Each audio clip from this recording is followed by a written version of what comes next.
تحبون اللہ فاتبعونی یحببکم اللہ۔ اس آیت کا ترجمہ یوں کرتے ہیں، اگر تم بندگان خاص میں سے بس بننا چاہتے ہو، اگر تم چاہتے ہو کہ اللہ کے مقرب بندے بن جاؤ، اللہ کے ہاں مقام قرب کو پا جاؤ، تو پھر اتباع رسول کر لو۔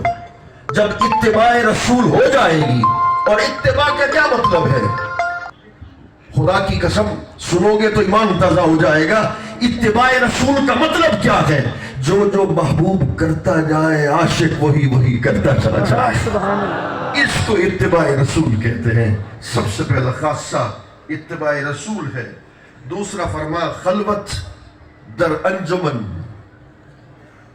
یہ دوسرا خاصہ ہے سلسلہ اویسیہ کا۔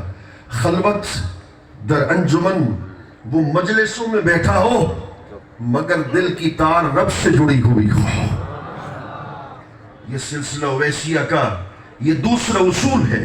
حضور غوث اعظم جیلانی قدس السر العزیز کی بارے میں مشہور ہے، آپ جلوگر تھے، ایک شخص آیا، جہاز ڈوب گیا، فرمایا الحمدللہ۔ 3 دن کے بعد آیا، جہاز ڈوبا نہیں، بڑا نفع ہوا، فرمایا الحمدللہ۔ یہ دونوں نفع نقصان کے جواب میں الحمدللہ ماجرا کیا ہے؟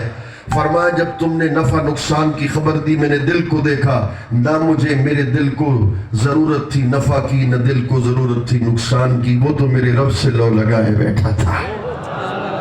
خلوت در انجمن، کہ وہ مجلس میں بیٹھا ہو مگر دل کے لو اللہ سے لگائے بیٹھا ہو، یہ دوسرا اصول ہے۔ تیسرا اصول خاموشی در سخن، اللہ اکبر۔ اس کا مطلب یہ ہے کہ قرآن مجید میں سورہ مومنون میں اس اصول کو بیان کیا گیا، والذین هم عن اللغو معرضون، کہ وہ بیہودہ باتوں سے اعراض کرتے ہیں، بیہودہ باتوں سے اعراض کرتے ہیں۔ چپ بیہودی گفتار کنوں، یہ حضور کے لیے پیش کر رہا ہوں۔ میرے دادا یوں پڑھتے تھے، فرماتے تھے چپ بیہودی گفتار کنوں۔ وہ کہتے کہ عاشق پیر فرید یہ کیسے کہہ سکتا ہے کہ عاشق کے زبان سے بیہودہ گفتگو کیسے جاری ہو سکتی ہے؟ یوں کہ چپ بیہودی گفتار کروں، اس کا مطلب کیا ہے کہ جب بھی زبان سے بولے نطق بالثناء علی اللہ، جب بھی زبان سے بولے تو اللہ کی تعریف میں بولے، اس کو عاشق کہتے ہیں۔ چوتھا اصول آپ فرماتے نظر بر قدم۔ نظر بر قدم کا کیا مطلب؟ ہائے ہائے، اس کا تم مطلب سمجھو گے تو ایمان تازہ ہو جائے گا۔ یہ سلسلہ اویسیہ کا یہ چوتھا اصول ہے کہ جو مرشد کے قدموں کے پر سر رکھ کر زندگی گزارے، مرشد کی تعلیمات پر کامل تتبع کرے گا، اسے ہی مرشد کا فیض مل جائے گا، اسے ہی مرشد کا فیض مل جائے گا۔ پانچواں اصول یہ ہے ہوش در دم۔ اس کا کیا مطلب ہے کہ فرمایا کہ جب وہ سینے سے کوئی اگر سانس نکلے تو غفلت کا سانس نہ نکلے۔ ہر وقت سینے سے اگر سانس نکلتا ہو تو پھر غفلت کا نہیں، پھر سانس جب نکلے تو اسی کو تو ولی کہتے ہیں، اذا کان القلب مستغرقا فی نور معرفت اللہ ان نطق بالثناء علی اللہ وان تحرک فی خدمت اللہ وان رعا دلائل قدرت اللہ وان اجتہد فی طاعت اللہ وهذا الشخص یکون ولیا للہ۔ امام راضی فرماتے ہیں اللہ کے ولی کی نشانی بھی یہ ہے، بولے تو اللہ کی تعریف میں بولے، قدم اٹھائے تو اللہ کے دین کی خدمت میں قدم اٹھائے۔ آپ فرماتے ہیں اللہ اکبر، اگر وہ کوشش کرے تو اللہ کی طاعت میں کوشش کرے، جس کے اندر یہ تمام درخواستیں آ جائیں، سمجھ لو کہ وہ اللہ کا ولی ٹھہر گیا ہے۔ آپ فرماتے ہیں کہ پردہ پوشی کرنا یہ چھٹا نقطہ ہے، اور آخری نقطہ ہے زہر نوشی۔ اللہ اکبر۔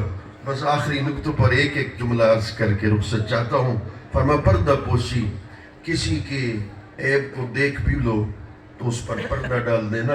حضرت شاہ سلیمان توسوی امام العرفات قدس السر العزیز، آپ سے کسی شخص نے پوچھا کہ رات کے وقت آپ کی جو زمین ہے اس کی کپاس کو کوئی چن جاتا ہے، چور آتا ہے چن جاتا ہے، اب پردہ پوشی دیکھو، چن جا. فرمایا بابو جب چور آئے تو مجھے ضرور بلا لینا،